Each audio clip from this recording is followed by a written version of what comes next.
Bienvenue à FrenchPod, chers amis. Nous nous retrouvons aujourd'hui pour notre première leçon de niveau avancé. J'aurai donc le plaisir de vous présenter ces podcasts avec la charmante Christella. Et moi, le plaisir d'être avec le charmant Amaury. Dans quel sujet allons-nous nous plonger aujourd'hui ? Alors aujourd'hui, on va être dans un contexte de manifestation. Ah d'accord. En fait, le contexte de cette leçon, c'est un représentant syndical qui est au milieu d'une manifestation et qui exprime des revendications. D'accord. Ne perdons pas de temps alors. On va écouter le dialogue ensemble.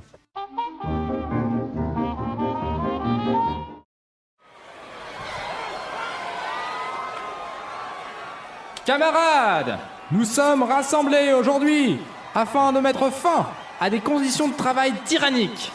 Avec votre autre déléguée syndicale ici présente, Mademoiselle Dupré, nous allons reprendre ensemble les raisons qui incitent les travailleurs français à se soulever dans un même élan de fraternité.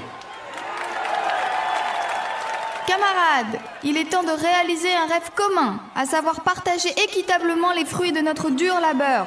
Il est temps de mettre en place cette révolution qui annulera les avantages inconsidérés du patronat et de la classe dirigeante. Face à l'exploitation toujours grandissante du prolétariat, cette manifestation sera vue à l'avenir comme le premier signe de notre dignité retrouvée. Voici nos revendications. Il faut que la fonction publique soit revalorisée. Il faut allouer plus de ressources à la recherche. Enfin, notre mouvement veut pousser le gouvernement à augmenter le pouvoir d'achat. Camarades, le vent de liberté qui souffle parmi nous en ce moment provoquera l'arrêt de l'injustice.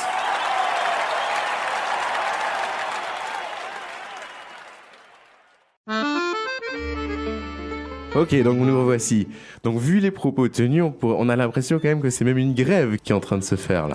Oui, vraiment, on voit que le représentant syndical s'adresse avec beaucoup d'emphase aux manifestants. Oui, donc c'est clair, il a l'air motivé. Vraiment très motivé, et il essaye aussi de motiver les troupes, comme on dit. Ouais. Et le premier mot qu'il utilise, c'est le mot « camarade ». Donc le mot « camarade », il est souvent utilisé pour dire camarade de classe.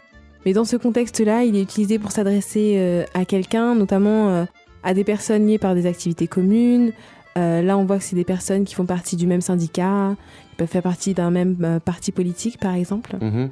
Après s'être adressé une première fois à la foule, il va expliquer qu'il n'est pas tout seul pour défendre sa cause. Il est accompagné d'une déléguée syndicale, une déléguée, c'est-à-dire une personne choisie par un groupe pour parler, voter, représenter ce groupe, notamment lors d'une réunion. Et c'est une déléguée syndicale, une déléguée qui travaille pour le syndicat. D'accord, donc en fait, qui va jouer un rôle de second en fait, par rapport au représentant quand même. Oui, exactement, elle va l'accompagner et aussi elle va l'aider à reprendre les raisons qui font qu'ils sont là aujourd'hui. Elle va donc répéter ces raisons, les lister. Donc à deux, voilà, elle va l'aider à faire une liste des raisons qui incitent les travailleurs français à se soulever, en fait, qui vont les pousser à se soulever, qui vont les conduire à avoir ce mouvement. Ouais, à avoir ce mouvement, cet élan de fraternité, ce sentiment d'être tous ensemble, liés par la même cause. Voilà, pour encore mieux faire bouger les choses. Exactement. Donc comme tu dis, un élan de fraternité, pourquoi en fait ? Pour arriver à quoi ? Ils souhaitent partager équitablement les fruits de leur dur labeur. Qu'est-ce qu'on entend par là en fait ? Les fruits de leur travail, très difficile. Le mot labeur n'est pas tellement utilisé en fait en France. C'est beaucoup moins courant que le mot travail. En général, on en parle. En général, on l'utilise plutôt pour désigner un travail extrêmement pénible et notamment une quantité de travail très lourde. Voilà. On comprend que c'était peut-être un mot de vocabulaire plus spécifique à des temps anciens. Oui. Quand les gens travaillaient beaucoup de manière plus acharnée que maintenant en fait. Oui, comme par exemple le travail dans les champs.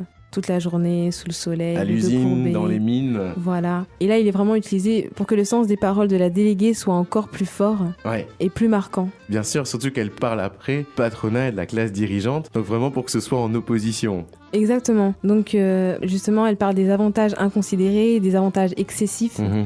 Du patronat, des grands patrons d'entreprise et de la classe dirigeante. Et du fait qu'ils souhaitent mettre fin à l'exploitation du prolétariat et arriver à une plus grande égalité. Oui, et pour cela, ils ont plusieurs revendications, plusieurs exigences et demandes. Alors, 1. Ils souhaitent que la fonction publique soit revalorisée, qu'on lui redonne de la valeur.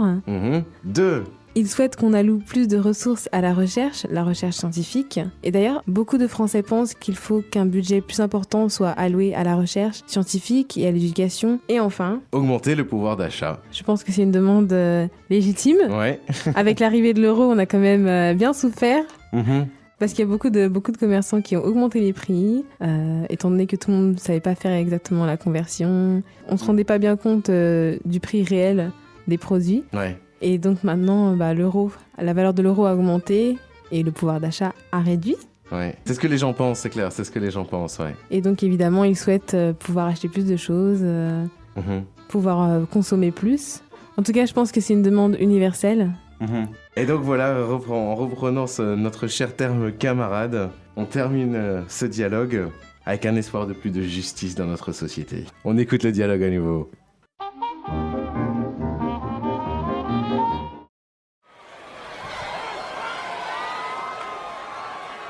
Camarades, nous sommes rassemblés aujourd'hui afin de mettre fin à des conditions de travail tyranniques.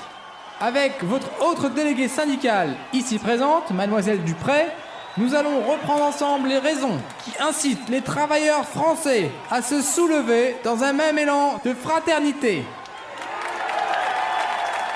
Camarades, il est temps de réaliser un rêve commun, à savoir partager équitablement les fruits de notre dur labeur. Il est temps de mettre en place cette révolution qui annulera les avantages inconsidérés du patronat et de la classe dirigeante. Face à l'exploitation toujours grandissante du prolétariat, cette manifestation sera vue à l'avenir comme le premier signe de notre dignité retrouvée. Voici nos revendications. Il faut que la fonction publique soit revalorisée. Il faut allouer plus de ressources à la recherche.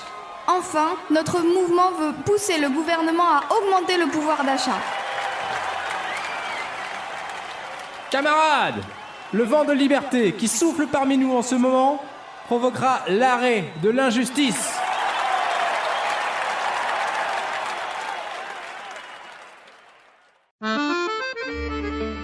Et nous revoici à nouveau. Ce n'est pas pour rien que nous avons choisi ce thème des manifestations pour cette première leçon de niveau avancé. C'est vraiment un thème très français, étant donné qu'en France, on aime beaucoup faire des manifestations, on en fait très souvent. Et on est connu internationalement, je crois, pour ces fameux événements. Est-ce que tu as déjà participé à une manifestation, Amaury ? Plusieurs fois, ouais. C'est vrai ? Ouais. C'était pourquoi ? C'était contre mon gré. Je me suis déjà retrouvé dans des manifestations sans vouloir y être. Comment c'est possible ? Je voulais traverser Paris.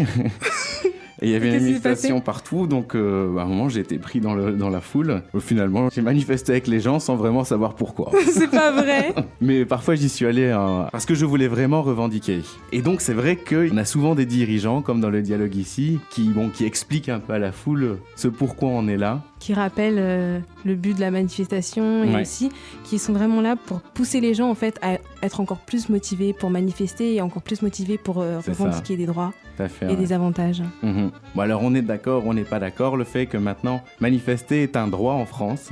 Un droit dont on jouit pleinement. Exactement.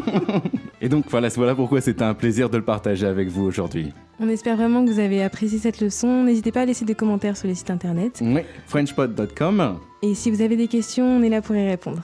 C'était un plaisir, Christella. C'était un plaisir, Amaury, pour cette toute première leçon. Je suis toute émue.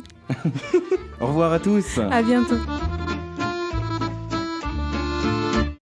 The French Pod Audio Review. Let's start with the vocabulary. To resume. Reprendre. Delegate. Le délégué. Demands. La revendication. Surge. L'élan. Excessive. Inconsidéré. Now, a bit faster. Excessive. Inconsidéré. To resume. Reprendre. Excessive. Inconsidéré. To resume.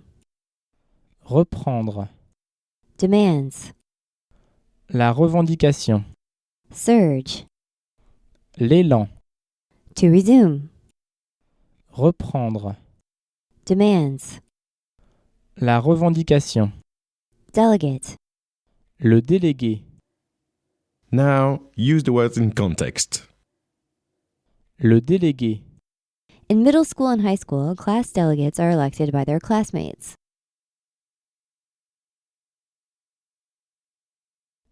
Au collège et au lycée, les délégués de classe sont élus par leurs camarades de classe.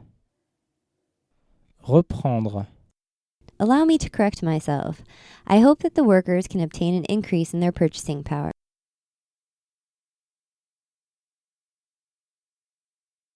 Je me reprends. Je souhaite que les travailleurs puissent obtenir l'augmentation de leur pouvoir d'achat. L'élan. According to the witnesses, he violently beat her in a surge of anger. D'après les témoins, c'était dans un élan de colère qu'il l'a violemment battue. Inconsidéré. The careless remarks made by the CEO that night shocked the entire audience. Les propos inconsidérés tenus par le PDG ce soir-là ont choqué toute l'assistance. La revendication. The major problem was that the party's demands were unrealistic. Le problème majeur fut que les revendications du parti manquaient de réalisme. Reprendre. Allow me to correct myself. I hope that the workers can obtain an increase in their purchasing power.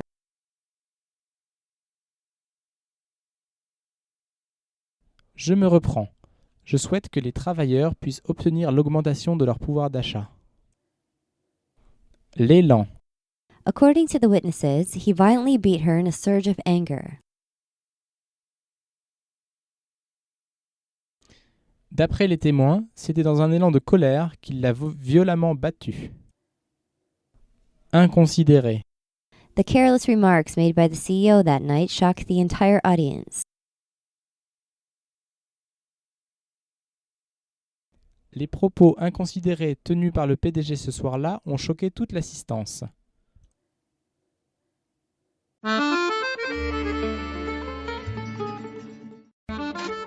Bonjour les amis, bienvenue à FrenchPod. This is the Upper Intermediate Lesson. Je m'appelle Erika. Et je m'appelle Amaury. Bonjour à tous. La leçon aujourd'hui est très pratique, n'est-ce pas? Tout à fait, Erika. Aujourd'hui, ce qui est très bien, c'est que nous allons pouvoir nous familiariser avec le langage du monde des affaires. Alors, cette leçon contient pas mal de vocabulaire très intéressant. Et si on n'est pas un homme ou une femme d'affaires? C'est également très intéressant Ok, pourquoi? parce qu'on va se retrouver dans une situation formelle avec des formules de politesse et du vocabulaire assez relevé. Très bien, j'attends avec impatience. Voilà, donc maintenant tout ce qu'on va dire, c'est que nous allons retrouver nos deux protagonistes dans une salle d'attente d'aéroport.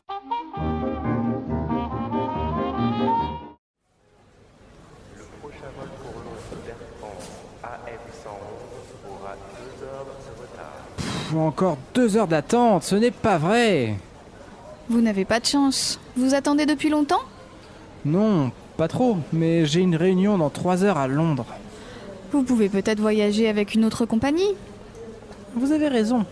Je vais envoyer un texto à ma secrétaire afin de voir si c'est possible. Voilà. Merci du conseil. Au fait, je m'appelle Pierre Cordier. Enchantée, Caroline Brossard. Tout le plaisir est pour moi. Où est-ce que vous allez ? J'ai un vol pour Dakar dans 20 minutes. Vous y allez pour le travail ? Oui, pour affaires. Je dirige une société qui importe des plumes d'autruche en Europe. Incroyable ! Je travaille dans le même secteur d'activité. Je suis représentant commercial pour une entreprise australienne qui exporte des plumes dans le monde entier. Je suis responsable du bureau européen. Ça m'intéresse. Nous sommes toujours à la recherche de nouveaux fournisseurs. Je reviens en France à la fin du mois. Nous pourrions en rediscuter ensemble à ce moment-là. Vous êtes basé à Paris ? Oui, à la Défense. C'est une très bonne idée. Mon entreprise pourrait vous proposer des prix défiant toute concurrence. Voici ma carte. Merci.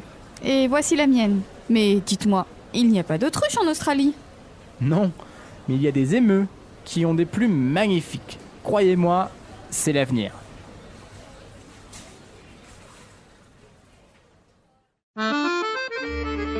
Et nous revoilà.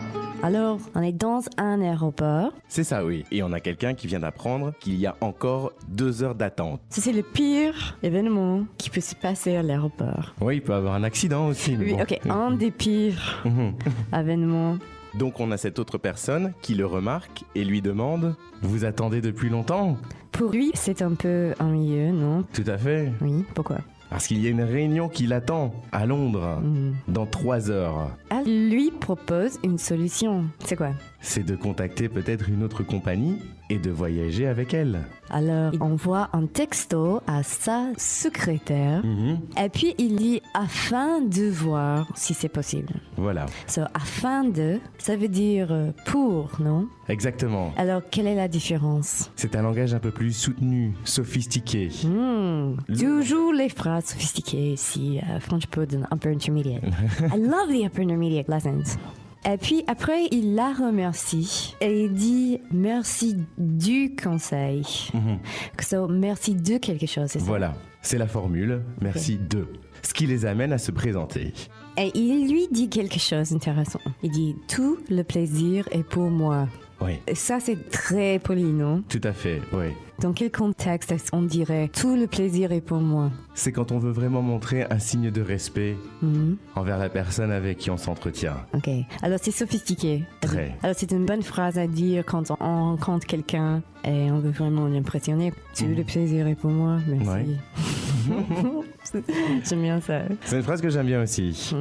Donc voilà, maintenant la conversation est un peu engagée. Elle lui donne quelques détails Oui. de son voyage. Pourquoi elle se trouve à l'aéroport. Elle annonce qu'elle a son vol pour Dakar très rapidement Oui. et qu'en fait elle y va pour affaires. Pourquoi? Parce qu'elle dirige une société qui importe des plumes d'autruche. Des plumes d'autruche. En Europe. Quel travail. Hein? Donc c'est un peu particulier. Mais voilà ce qui se passe après. Ça, c'est vraiment incroyable. Situation extraordinaire. Oui, mais ça arrive tous les jours à l'aéroport. Et donc, le Pierre, là, il travaille dans le même secteur d'activité.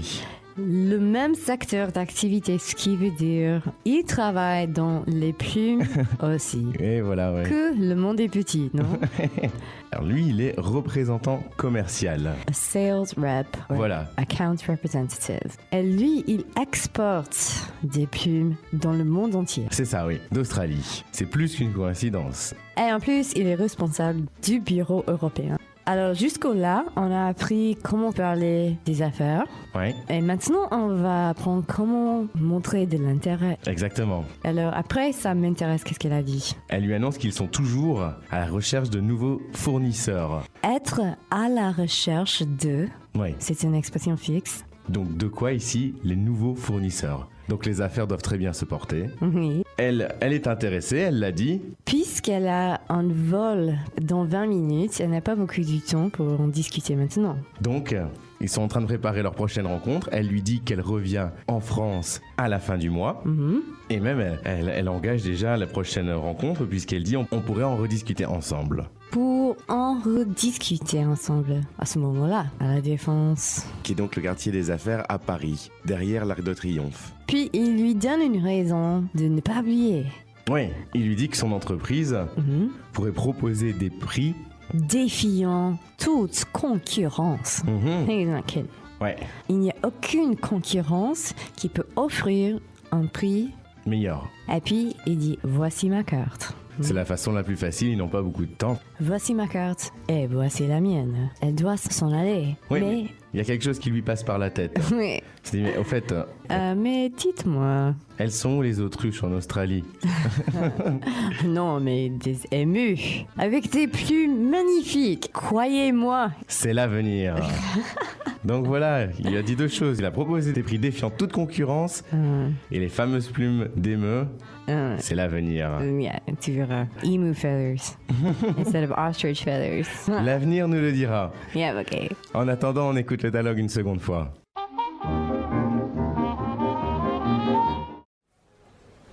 Le prochain vol pour Londres Bertrand AM111 aura 2 heures de retard. Encore 2 heures d'attente, ce n'est pas vrai. Vous n'avez pas de chance. Vous attendez depuis longtemps? Non, pas trop, mais j'ai une réunion dans 3 heures à Londres. Vous pouvez peut-être voyager avec une autre compagnie. Vous avez raison. Je vais envoyer un texto à ma secrétaire afin de voir si c'est possible. Voilà. Merci du conseil. Au fait, je m'appelle Pierre Cordier. Enchantée, Caroline Brossard. Tout le plaisir est pour moi. Où est-ce que vous allez? J'ai un vol pour Dakar dans 20 minutes. Vous y allez pour le travail? Oui, pour affaires. Je dirige une société qui importe des plumes d'autruche en Europe. Incroyable! Je travaille dans le même secteur d'activité. Je suis représentant commercial pour une entreprise australienne qui exporte des plumes dans le monde entier. Je suis responsable du bureau européen. Ça m'intéresse. Nous sommes toujours à la recherche de nouveaux fournisseurs. Je reviens en France à la fin du mois. Nous pourrions en rediscuter ensemble à ce moment-là. Vous êtes basé à Paris? Oui, à la Défense. C'est une très bonne idée. Mon entreprise pourrait vous proposer des prix défiant toute concurrence. Voici ma carte. Merci. Et voici la mienne. Mais dites-moi, il n'y a pas d'autruche en Australie? Non, mais il y a des émeux qui ont des plumes magnifiques. Croyez-moi, c'est l'avenir.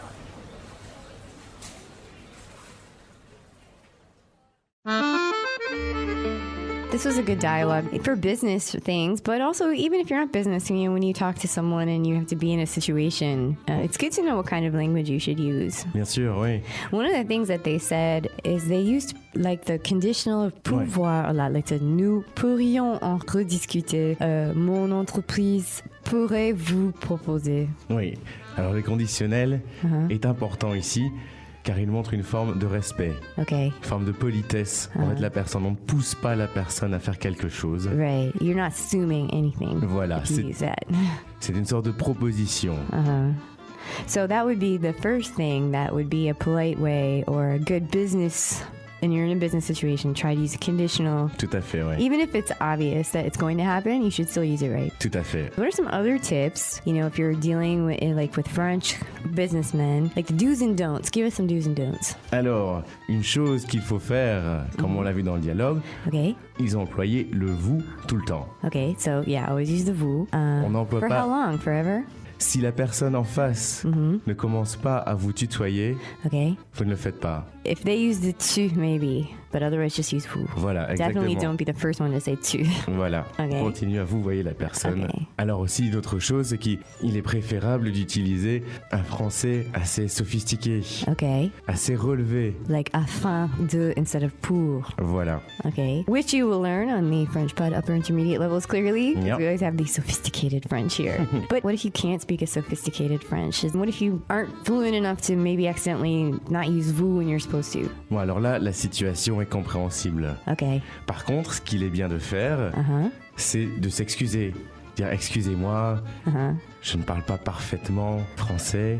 Okay. S'expliquer en fait. So if in the beginning you make it clear that, you know, my French isn't that great, then you're saying, I know I'm supposed to speak with these things, so don't hold it against me. Voilà, essayer de montrer encore une espèce de respect vis-à-vis de la personne. Okay, so that's a do. What are some don'ts? What are some things that you shouldn't do? Il ne faut pas commencer à parler de la vie privée de la personne. Okay, yeah, you should never talk about their private life. Now, that might seem obvious on the surface, but actually, you know, like, I don't know, in an American situation, it wouldn't be rude to ask the person, like, oh, are you married, whatever. It would actually almost show interest in the person, like you're trying to make a connection on a social level, but in France, it would be interpreted differently, right? Voilà, ça c'est trop. Yeah, it's really bad. They're not going to think it's cool if you ask them if they're married and about their kids and stuff, Pas du tout. or even tell them about yours. Ce serait excéder la preuve d'intérêt qu'on fait à la personne. On n'a pas besoin de ça en français. Yeah, there's a good separation between business and private life. Comme tu dis, il y a une séparation. Yeah, so don't ask them anything about their private life. Keep it to business. Voilà. And then what about business? What can you talk about, especially in this first meeting and like in this dialogue? Montrer de l'intérêt, on peut toujours montrer de l'intérêt pour le business. Ça c'est bien par contre. But don't what? N'allez pas trop en détail. Like, so what kind of detail? Like in this dialogue, what would have been a don't for her to do? On ne demande pas directement la taille de l'entreprise, le nombre de personnes, Okay. les quantités qu'ils peuvent proposer ou les montants. Okay, so like in this whole thing, it would have been bad for her to ask, or him to ask her what kind of business you're doing, like give me some numbers, how Voilà. big is it, how many clients do you have, what kind of price can you offer me, all that stuff you have to wait. It's got to be more general. On doit montrer de l'intérêt, mais on ne peut pas se montrer indiscret. Okay, yeah, that would be considered indiscreet. Voilà. Even if you really want to know. Oui, bien sûr. Because that would be different in an American situation. Be like, what's the bottom line? Listen, it's going to make it worth my while whether I should call you or use this card. So No. what's your size? What kind of price? But no. In French, no. On n'est pas si direct. Yeah, you gotta wait. Mhm. You can find all that out later. Handy tips, do's and don'ts. Et donc, on se retrouve ensuite sur frenchpod.com. Frenchpod.com, come check it out if you have any questions. Ouais. Or if maybe you're thinking of some other do's and don'ts that we forgot to mention, it would be interesting conversation. Bien sûr. Et merci. Au revoir. Au revoir. The French Pod Audio Review. Let's start with the vocabulary. Wait. L'attente. In order to. Afin de. Representative. Le représentant. Sales. Commercial. Line of business. Le secteur d'activité. Now, a bit faster. Line of business. Le secteur d'activité. Wait. L'attente. In order to. Afin de. Sales. Commercial. In order to. Afin de. Line of business. Le secteur d'activité. In order to. Afin de. Sales. Commercial. Wait. L'attente. In order to. Afin de. Now, use the words in context. L'attente. I hate when people shove me when I'm waiting in line. Je déteste quand des gens me bousculent dans la file d'attente. Afin de. You should do an internship abroad to improve your working knowledge of the language. Vous devriez faire un stage à l'étranger afin d'améliorer votre pratique de la langue. Commercial. He was reimbursed for the ticket because the plane was late. A commercial act of kindness. Comme l'avion était très en retard, il s'est fait rembourser le billet. Beau geste commercial. Le secteur d'activité. Biofuels is a line of business that is growing in leaps and bounds. Les biocarburants sont un secteur d'activité en pleine expansion. Le représentant. The President of the French Republic is the representative of the entire nation in the eyes of foreign countries. Le président de la République est le représentant de toute la nation aux yeux des pays étrangers. Commercial. He was reimbursed for the ticket because the plane was late. A commercial act of kindness. Comme l'avion était très en retard, il s'est fait rembourser le billet. Beau geste commercial. Le représentant. The President of the French Republic is the representative of the entire nation in the eyes of foreign countries. Le président de la République est le représentant de toute la nation aux yeux des pays étrangers.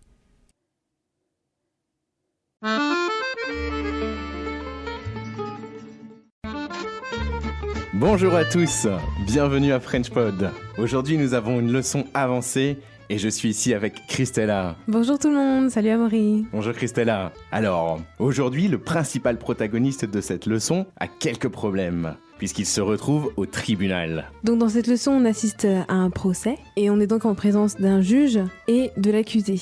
Et donc, nous allons suivre le procès de cette personne afin d'avoir quelques explications sur ce qui s'est passé. Bon, on va commencer par écouter le dialogue.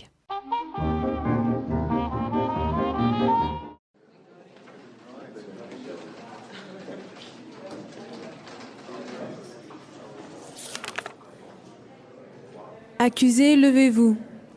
Nous nous trouvons aujourd'hui au sein de ce tribunal pour juger le cas de Monsieur Pierre Leblanc, qui a choisi d'assurer lui-même sa défense.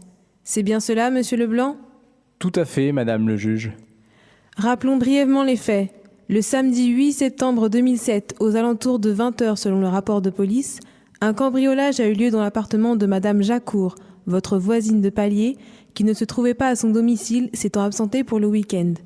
Précisons que Madame Jacour vit seule avec ses 2 chats, ayant divorcé de son mari voilà 5 ans.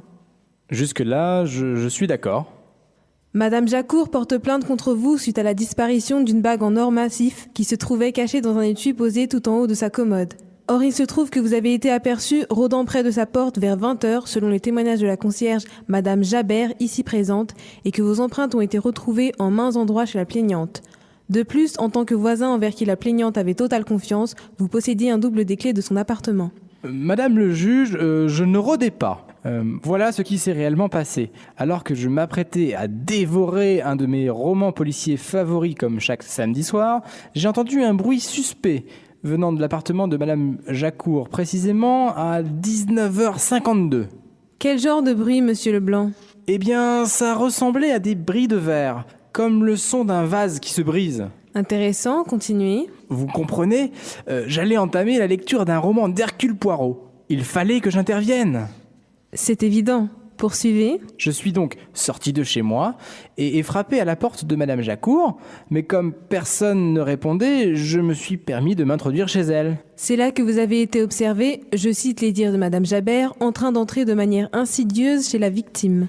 Mais pas du tout. La concierge se méprend, Madame le juge. Je suis entré avec précaution, par peur de tomber nez à nez avec quelques voleurs. J'ai donc surpris les 2 chats de Madame Jacour courir de part et d'autre du salon, renversant tout sur leur passage, d'où le vase brisé, y compris l'étui de ma très chère voisine. Ceci n'explique pas le méfait, monsieur Leblanc. Vous allez comprendre. En tombant, l'étui s'est ouvert et la précieuse bague s'en est échappée. À ce moment, les 2 animaux se sont rués sur l'anneau et l'ont avalé d'un seul coup. En toute honnêteté, je ne me souviens plus lequel est coupable. Je suggère donc qu'on opère les 2 chats de Madame Jacour au plus vite pour retrouver le bijou. C'est très bien, monsieur Leblanc, nous avons tous pris note de votre plaidoyer, mais je doute que les personnes ici présentes aient été convaincues. La plainte est donc maintenue et vous resterez en détention provisoire jusqu'à votre prochaine comparution. Un petit conseil, monsieur Leblanc, prenez un bon avocat entre-temps. Donc nous revoilà. Alors le juge commence par interpeller le prévenu en lui demandant « Accusé, levez-vous ». C'est ça. Le juge commence à expliquer la situation et aussi rappeler les faits. Donc il dit qu'il se trouve au sein d'un tribunal, Ouais. c'est-à-dire à l'intérieur d'un tribunal. Mhm. On est dans un tribunal, donc les mots employés sont des mots plus sophistiqués. Alors quand elle évoque l'histoire, elle emploie 2 mots qui sont assez intéressants. Elle parle d'un cambriolage et d'une voisine de palier. En fait, qu'est-ce que c'est un cambriolage ? Un cambriolage, c'est quand quelqu'un entre par effraction dans une propriété, une demeure, une maison, un appartement pour voler. Et donc ensuite, la deuxième expression, voisine de palier. Le palier, c'est la plateforme où se termine un étage et en général, on utilise le mot voisin de palier ou voisine de palier, c'est une femme, pour dire que c'est des voisins qui habitent au même étage en fait. D'accord. Est-ce que tu as des voisins de palier, toi, chez toi ? Ah non, j'habite dans une maison. Ah d'accord. Moi j'habite en appartement et j'ai donc des voisins de palier, à ma gauche et à ma droite. En même temps, au cours de son discours, elle emploie une forme grammaticale qui est assez intéressante, à savoir s'étant absentée et ayant divorcé. C'est quoi cette forme de conjugaison ? En fait, c'est du gérondif passé. C'est une forme grammaticale en fait qui est utilisée pour rappeler des faits qui ont eu lieu dans le passé et qui ont eu des conséquences sur le présent. Est-ce qu'on pourrait peut-être citer un autre exemple de gérondif passé ? Oui, par exemple, on pourrait dire « Ayant chanté toute la semaine, elle n'avait plus de voix le samedi ». D'accord. C'est embêtant si elle travaille à FrenchPod. Ou alors, on peut par exemple dire « Ayant mangé tout l'après-midi, le soir venu, il n'avait plus faim ». D'accord. Donc le juge continue son explication ensuite. La plaignante, donc qui est Madame Jacour, a porté plainte. Quand est-ce qu'on porte plainte en fait ? On porte plainte suite à une oppression, à une agression, à un méfait qui a été commis envers nous. Et tu cites le mot méfait là maintenant, qui va revenir un peu plus tard. C'est quoi un méfait ? Un méfait, c'est un acte de malveillance, une action illégale. D'accord. Donc on est toujours dans l'explication du juge. Elle fait intervenir une autre personne dans son explication, qui est le témoin. Madame Jabert. La concierge. La concierge. Alors qu'est-ce que c'est une concierge, Amaury? Donc un concierge, c'est une personne qui vit dans un immeuble, souvent au rez-de-chaussée, et qui s'occupe de l'entretien des lieux, mais aussi qui surveille les allées et venues des résidents et qui s'occupe de leur courrier. Et donc c'est encore très typique en France. Et donc en fait, une fois l'énonciation des faits terminée, on voit quand même que le prévenu, Monsieur Leblanc, a beaucoup de preuves contre lui. Puisqu'on a retrouvé ses empreintes en maint endroit chez la plaignante.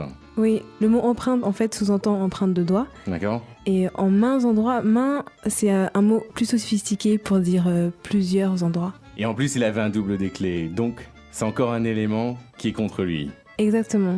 Alors il essaie de s'expliquer quand même. Ben oui, il va se défendre. Alors il expose sa version des faits et il dit qu'il allait entamer la lecture d'un roman d'Hercule Poirot. Alors le mot entamer, c'est un mot pour dire commencer et c'est aussi un peu plus sophistiqué. Employé dans des contextes plus soutenus aussi. Là, on se trouve dans un tribunal, donc c'est parfaitement adapté. Ouais. Et il dit un roman d'Hercule Poirot. C'est les romans d'Agatha Christie, c'est ça? Ouais, c'est bien ça, Christella. Je sais pas s'il a employé exprès dans son argumentation ici, car Hercule Poirot, en fait, c'est un détective. C'est un des personnages principaux des romans d'Agatha Christie, qui avait donc pour sujet de prédilection les crimes et les meurtres. Et tu as déjà lu un de ces romans, Amaury? Ouais, et en fait, ils sont tout à fait passionnants parce qu'il y a toujours des intrigues très compliquées. Donc moi, j'adore. Il continue d'expliquer les faits comme ils se sont passés selon lui. Et il dit « Je me suis permis de m'introduire chez elle ». Alors pourquoi il dit les choses comme ça? Pourquoi il dit pas tout simplement « Je suis entré chez elle ». Parce qu'en utilisant cette phrase, il montre bien qu'il respecte sa voisine et qu'il ne lui ferait jamais de mal. Donc il s'est permis de s'introduire. Dans le sens où il n'osait pas vraiment, mais là la situation le demandait, elle l'exigeait, donc il l'a fait. Exactement. D'accord. Alors ensuite, le juge parle de l'observation qui a été faite par Madame Jabert et le juge dit, je cite, les dires de Madame Jabert. Ouais. Donc les dires, c'est un mot qui signifie les propos, les paroles, et c'est aussi un mot qui est un peu plus sophistiqué. Et évidemment, il continue sa défense, il n'est pas d'accord, puisqu'il dit mais elle se méprend. Donc elle se trompe. Exactement, ouais. Puisque s'il a fait ça, c'était pour éviter de tomber nez à nez avec quelques voleurs. Donc on se retrouve avec cette fin de phrase, tomber nez à nez avec quelques voleurs. Comment on peut expliquer en fait nez à nez cette expression? Alors je trouve que c'est une expression figurée extrêmement visuelle, dans le sens où on voit bien nez à nez. C'est vraiment une expression qui veut dire se retrouver confronté par surprise à quelqu'un. Et dans ce contexte-là, ça aurait été une mauvaise surprise. D'accord. Puisque ça aurait été avec un voleur. Ouais, là, comme tu l'as dit, donc avec quelques voleurs, c'est un synonyme de avec un voleur. Et voilà, donc il termine son argumentation. Mais le juge n'a pas l'air vraiment convaincu. Elle dit donc à Monsieur Leblanc que tout le monde a pris note de son plaidoyer. Son plaidoyer, sa défense, son argumentation. Qui est prononcé généralement devant un tribunal pour défendre une cause. En l'occurrence, pour défendre sa cause ici. Oui. Et donc il va rester en détention provisoire jusqu'à sa prochaine comparution. Donc en effet, ils vont le garder en prison. Ici, le pauvre, il est toujours suspect parce que le procès n'est toujours pas terminé. Le pauvre Monsieur Leblanc, il n'est pas sorti d'affaire. Si on écoutait le dialogue encore une fois. D'accord.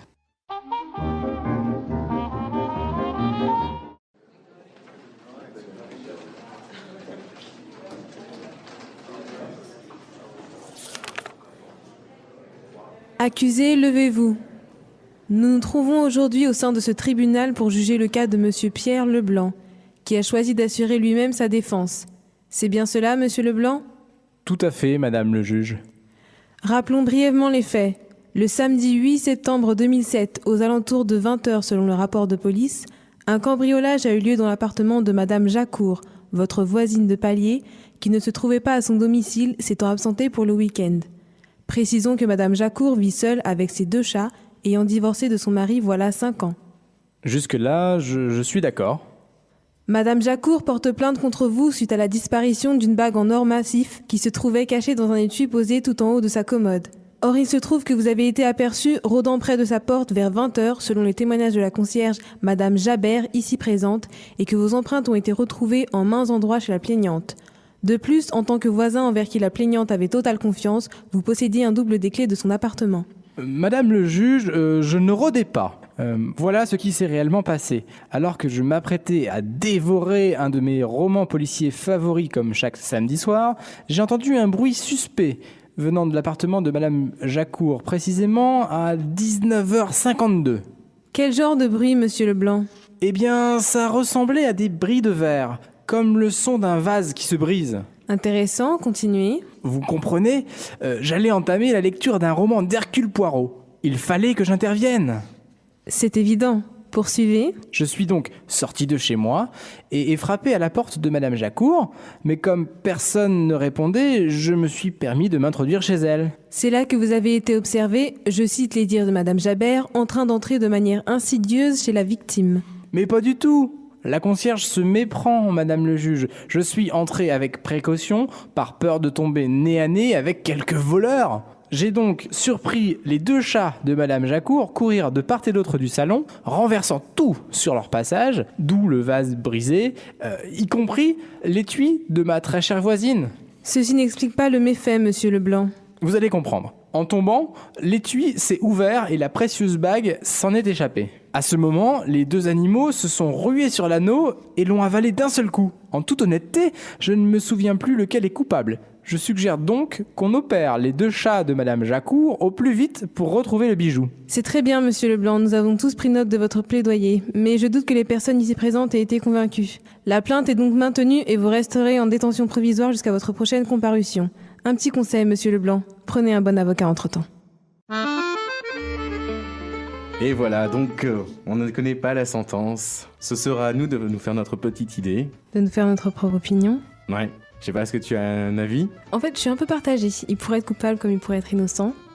Mais le fait qu'il ait choisi de se représenter lui-même, c'est pas forcément un choix très judicieux. C'est vrai qu'il vaudrait peut-être mieux prendre un avocat, comme le dit le juge. Exactement. En fait, j'ai déjà assisté à des procès. Ouais. Et en général, les gens qui choisissaient de se représenter eux-mêmes pour gagner leur procès, il fallait soit qu'ils soient avocats, soit qu'ils aient une très bonne connaissance de la loi, ce qui est vraiment pas facile. Sinon, très souvent, ça se passait pas très bien. Mais en tout cas, j'ai assisté à des histoires vraiment passionnantes.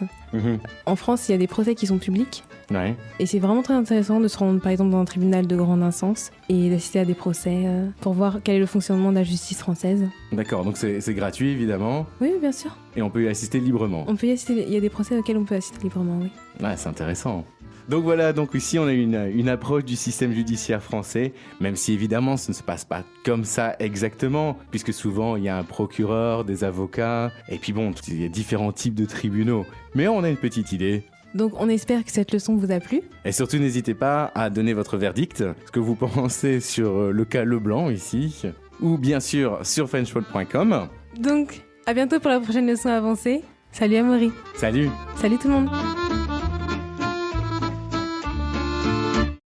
The French Pod Audio Review. Let's start with the vocabulary. Defendant. L'accusé. Inside. Au sein de. Tribunal. Le tribunal. Defense. La défense. Briefly. Brièvement. Burglary. Le cambriolage. Same floor. Le palier. To press charges. Porter plainte. Following. Suite à. Testimony. Le témoignage. Fingerprints. L'empreinte. Many. Main. Plaintiff. Le plaignant. Spare set of keys. Le double de clé. To start. Entamer. Words.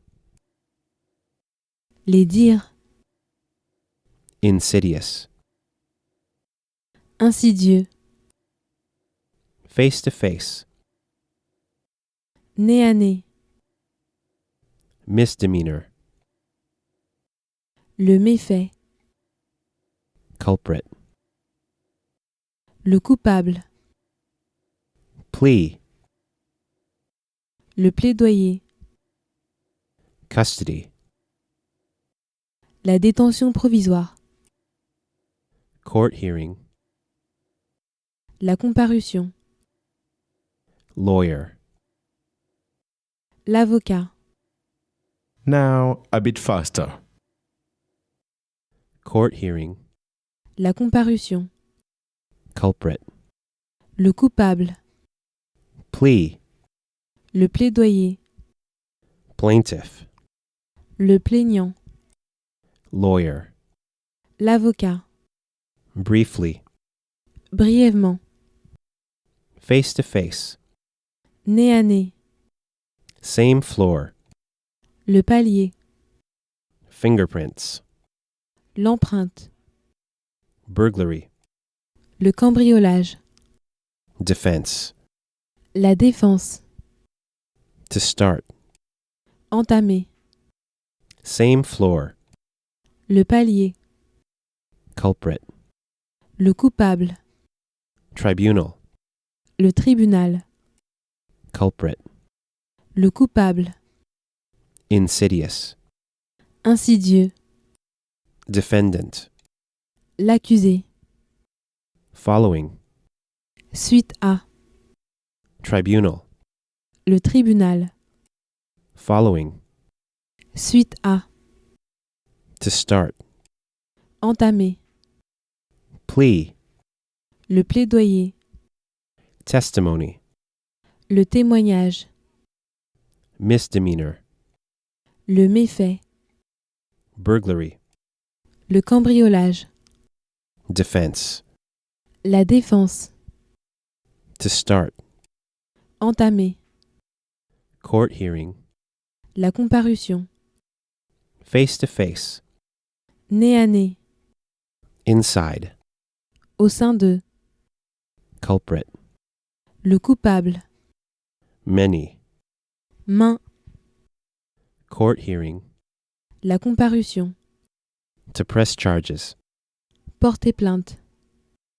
testimony, le témoignage, inside, au sein de, insidious, insidieux, plaintiff, le plaignant, burglary, le cambriolage, culprit, le coupable, inside, au sein de, many, main, to start, entamer, briefly, brièvement, burglary, le cambriolage, to start, entamer, to press charges, porter plainte, spare set of keys, le double de clé, Now, use the words in context. porter plainte, Since that non-governmental organization pressed charges against this multinational company, the sales figures of the latter have fallen considerably.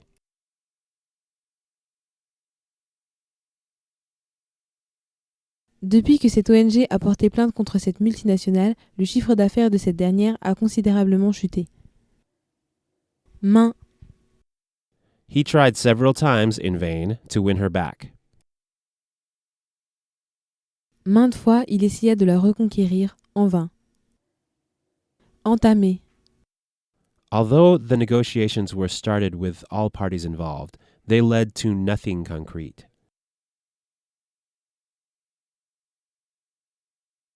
bien que des négociations furent entamées avec toutes les parties concernées, elles n'aboutirent à rien de concret. Le méfait, The pedophile was never brought to justice for his crimes. ce pédophile ne fut jamais traduit en justice pour ses méfaits. Le plaidoyer, That man's speech for the defense was so remarkable that it made the front page of all the world's newspapers. le plaidoyer de cet homme fut si remarquable qu'il fit la une des journaux du monde entier. Porter plainte, Since that non-governmental organization pressed charges against this multinational company, the sales figures of the latter have fallen considerably.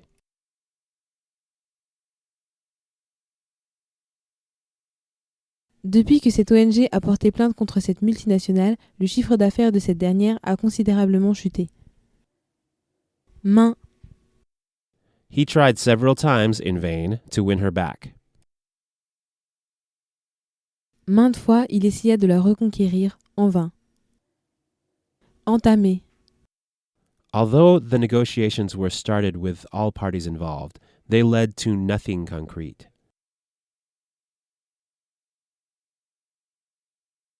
Bien que des négociations furent entamées avec toutes les parties concernées, elles n'aboutirent à rien de concret. Le plaidoyer. That man's speech for the defense was so remarkable that it made the front page of all the world's newspapers. Le plaidoyer de cet homme fut si remarquable qu'il fit la une des journaux du monde entier.